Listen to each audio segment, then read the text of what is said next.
بسم اللہ الرحمن الرحیم۔ السلام علیکم ناظرین، شب برات کی رات کو آپ نے یہ ایک تسبیح کرنی ہے اور اللہ تعالیٰ کو منا لینا ہے، اور اللہ سے جو مانگو گے اللہ تعالیٰ آپ کو عطا فرمائے گا۔ شب برات جیسے کہ شعبان کا یہ مہینہ ہے،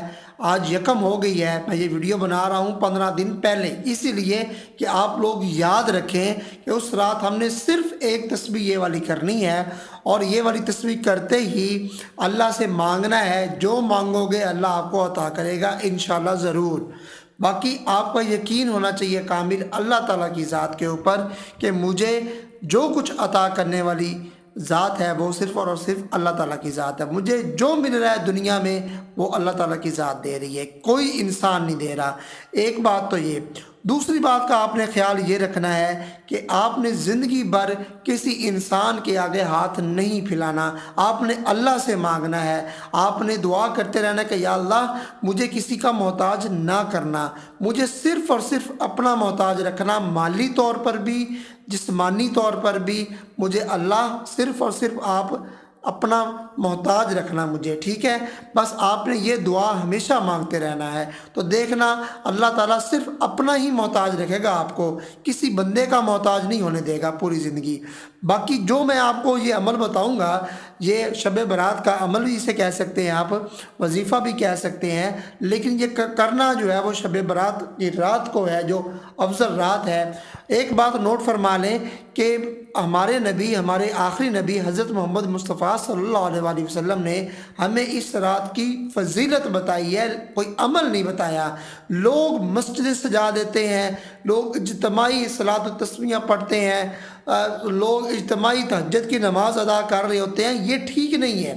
عبادت کریں، تنہائی کی رات ہے، تنہائی میں بیٹھ کے اللہ کو راضی کریں، اللہ کو منائیں، کیونکہ اس رات میں فیصلے ہونے ہوتے ہیں، کس نے مرنا ہے اس سال میں، یعنی کہ آنے والے جو سال ہوتا ہے اس اگلی شب برات سے پہلے، ٹھیک ہے؟ ایک قسم کا بجٹ ہوتا ہے، یہ جیسے ایک حکومت ہوتی ہے، وہ ایک سال کا بجٹ پیش کرتی ہے کہ یہ ہوگا یہ ہوگا، ایسے ہی اللہ تعالیٰ بھی انسان کا بجٹ، فرشتے بجٹ لکھ دیتے ہیں کہ یہ اللہ کے حکم سے، ٹھیک ہے؟ تو ایسے ہی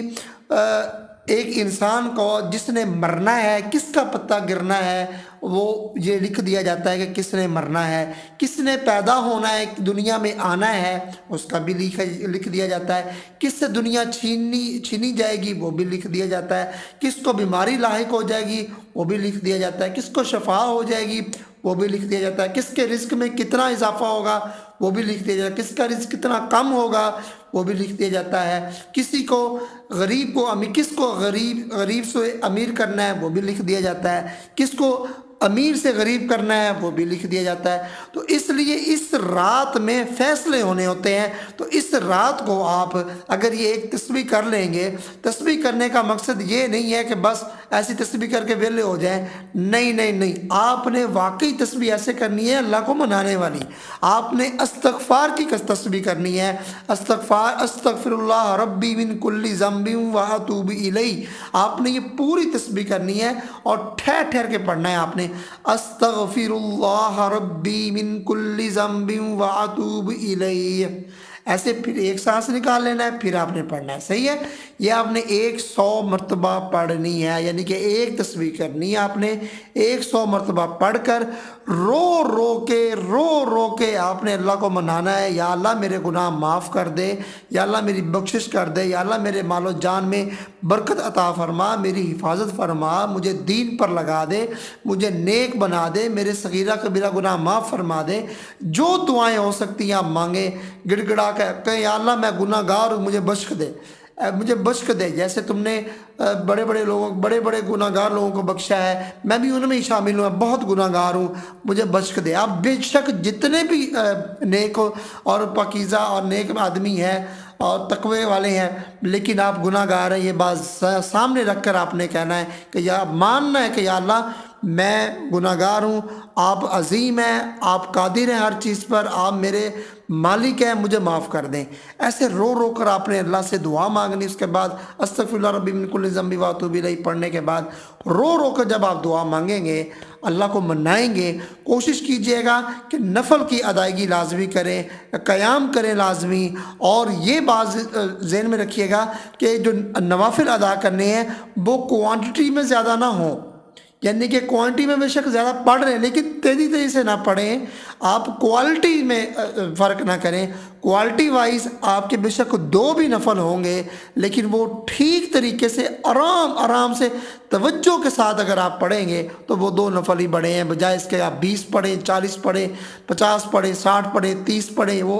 وہ جلدی پڑھیں گے مقابلے بازی میں، وہ کوئی فائدہ نہیں ہے۔ میں آپ کو میرے دوستو، میں آپ کو صحیح بات بتا رہا ہوں، اگر آپ 2 نفل بھی توجہ سے پڑھ لیں گے تو اللہ تعالیٰ کے حضور وہ قبول ہوں گے، اور اللہ آپ کو جو آپ مانگیں گے اللہ آپ کو عطا کرے گا۔ اگر آپ بخشش کی دعا مانگیں گے اللہ آپ کو بخش دے گا، اگر آپ رزق مانگیں گے اللہ آپ کو رزق دے گا، اگر آپ اولاد مانگیں گے اللہ آپ کو اولاد دے گا، اگر آپ دنیا کے خزانے مانگیں گے اور آخرت کے بھی اللہ کو وہ دے گا، اگر قبر حشر کی زندگی آسان مانگیں گے اللہ آپ کو وہ بھی دے گا، اگر دنیا میں عزت مانگیں گے اللہ آپ کو وہ بھی دے گا۔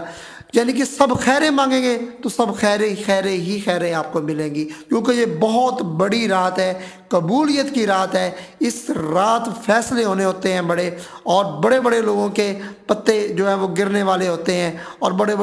لوگوں نے دنیا چھوڑ کر جانا ہی ہوتی ہے۔ کسی کو بادشاہت مل جاتی ہے اور کسی بادشاہ کو اللہ تعالیٰ فقیر بنا دیتا ہے۔ تو اس لیے یہ ویڈیو تھی، استغفر اللہ ربی من کل ذنب واتوب الیہ، آپ نے کثرت سے شب برات والی رات کو پڑھنا ہے، یہ بات ذہن میں رکھ لیں اور پڑھ کر اللہ سے دعا مانگنی ہے۔ انشاءاللہ اللہ تعالیٰ آپ کی تمام حاجات، تمام جائز نیک جو حاجات ہیں پوری کرے گا اور آپ کو بخش دے جائے گا۔ امید کرتا ہوں آپ کو ویڈیو پسند آئی ہوگی، ویڈیو کو لائک کیجئے، شیئر کیجئے، ایسی ویڈیوز کے لیے ہمارے چینل کو سبسکرائب کرنے کے ساتھ ساتھ بیل آئیکن پر بالکل کلک کر دیں۔ ملتے ہیں نیکسٹ ویڈیو میں، تب تک کے لیے اجازت دیجیے، اللہ حافظ۔